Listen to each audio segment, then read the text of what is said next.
माहूर येथे श्री दत्त शिखर संस्थान समोरील पहाडावरती अतिउंच टेकड्यावरती असणाऱ्या श्री कैलास टेकडी इथे दर्शनासाठी जात असणाऱ्या भाविकांच्या ऑटोला श्री दत्त शिखर ते दत्त मांजरी घाटामधील तिसऱ्या घातक वळणावरती ऑटो चालकाचा ताबा सुटल्यानं ऑटो पलटी होऊन चालकासह 8 भाविक गंभीर जखमी झाल्याची घटना घडली आहे।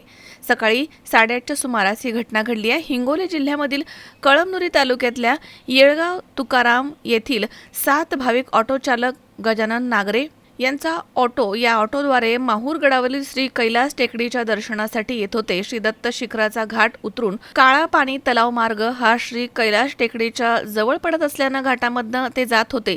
तिसऱ्या अतिशय घातक वळणावरती ऑटो चालकाचा ताबा सुटल्यानं ऑटो पलटी झाला आणि ऑटोमध्ये बसलेले अश्विन दुर्गे, लक्ष्मीबाई काळे तसेच अर्णव दुर्गे, प्रशांत काळे, मीना काळे, सपना काळे, दत्ता काळे तसेच काही भाविक हे ऑटोमधनं बाहेर फेकले गेले आणि काही जण ऑटोमध्येच दबले गेले, त्यामुळे ते गंभीर जखमी झाले आहेत। रस्त्यावरनं जाणाऱ्यांनी तात्काळ श्री रेणुका देवी संस्थानवर अपघाताची कल्पना दिली। श्री रेणुका देवी संस्थानचे अँब्युलन्स चालक विनोद जाधव, स्वच्छता कर्मचारी वैभव दळवी यांनी तत्परता दाखवून तात्काळ घटनास्थळ गाठून उपस्थितांच्या मदतीनं अँब्युलन्सद्वारे सर्व जखमींना माहूरच्या ग्रामीण रुग्णालयामध्ये पाठवलंय।